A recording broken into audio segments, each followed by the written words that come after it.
Hello, guys. Welcome to What's She Doing Ministries. I am so Ronica, and I am so ready to remind you to sow into your future. So, here on today's episode of Sow Into Your Future, I am sowing into mine because yesterday my nail chipped while I was trying to get in the car, y'all. Oh, Lord. And something about these natural nails, with acrylic nails, when your nail breaks or chips, you can just go ahead and have the nail replaced, replace it yourself if you do them yourself, like I do.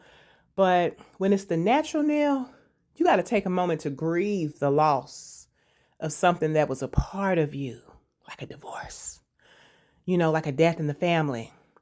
However, if you serve tables or if you've ever, there's something about the recovery process. You might get to the table late, or you might have to have one of your server partners greet a table, get the drink order, and all that. And then when you finally get to the table, they looking at you like, "Who is this?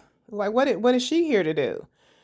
But the recovery process is when you're able to make the family laugh. You're able to bring them the food, and you're able to, make the dessert sound good, and you got them laughing, and they just having a good time after the big mistake of the beginning order.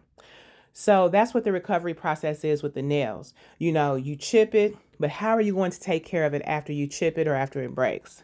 You stop.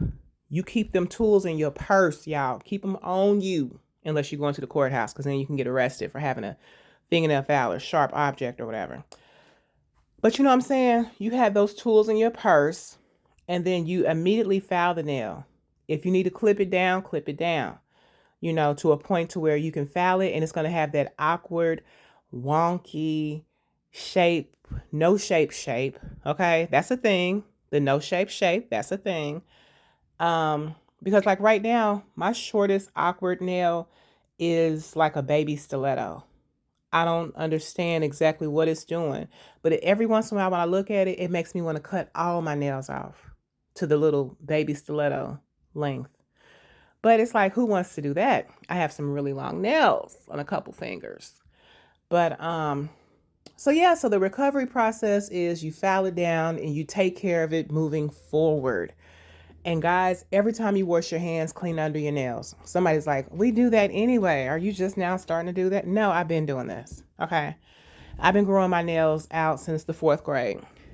My mother, she took a class back in her high school, a beauty class. They put the book on the head and shoulders back and wash your face with the motion going upward and not pulling your skin down.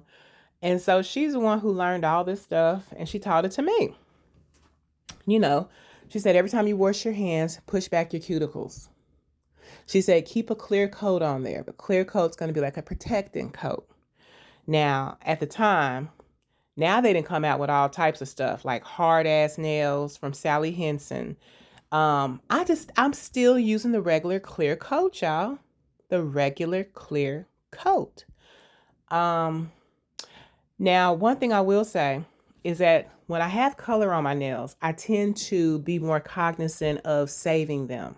So when they're not painted, it just feels like I turn into a boy and it's like I'm rough with my hands. But when they're not painted, I forget and I hit my hand on something. It sounds very clumsy, right? But then the nails just chip. So I like to wear bright red because as a server, they say, statistics have shown that people tip better when you got red nails. I don't know what it is. I don't know what it is, but there's literally in the marketing department, there's people who have done the research and they say these colors make people hungry. These colors make people get a good send off good endorphins, and it makes them more appealing to the eye. And so you can have a set of red nails, y'all. The red nail theory is true. Okay, I don't even know what the red nail theory is. I don't know. It makes me feel more vibrant. Okay. I can have like a dark purple on, and it's just not so much because it doesn't really accentuate the nails. You know what I mean? So moving forward, I may just have like all red nail polish, just have multiple different shades of red, but I don't see myself purchasing like um the golds anymore or the purples anymore. I wanna say blue, but I got a blue y'all, I got a blue nail polish that every time I put it on here for the last month or so, I have been frequenting back and forth with the red and the blue.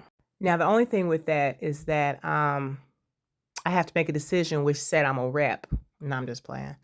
But so with red and blue, together they make purple. But seriously, so there's just certain colors that I'm drawn to, and I feel like that may look like my nail collection or nail polish collection is going to be very boring, but you just like what you like.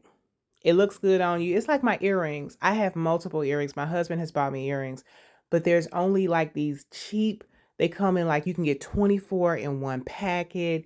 They're fake pearls. I just love those. And I feel like they are, um, if you lose them, you're not crying about them. Okay. And they don't break, they don't snag on the hair. They're just convenient and cute, and they make my eyes pop.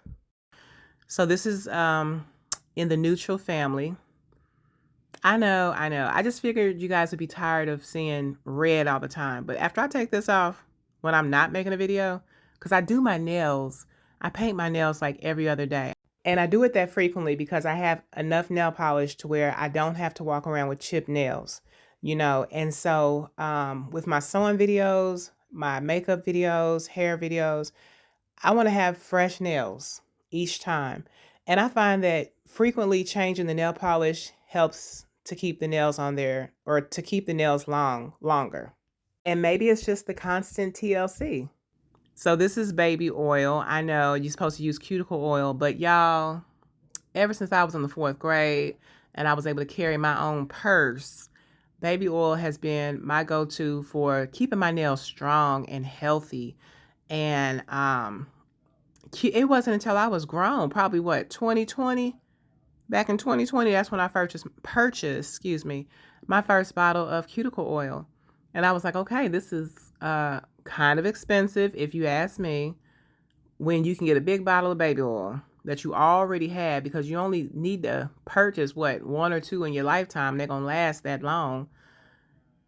And I said, I already got some at the house. Let me just continue to use what I've been using. Yes, it's oily. It's a hot mess. But you mix it in with lotion and you're fine. You're absolutely fine. So this is a little ball that I got from the Goodwill. I thought it was really pretty, and it's only good for one thing, and that's to showcase nails. Okay?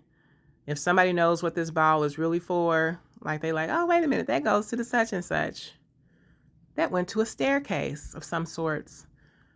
I just got it from the thrift store. I think it was what, $1.98.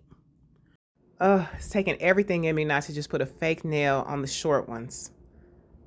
I know it's not gonna look right. It's not gonna look right. Anyway, thanks for watching, y'all. See you in another video.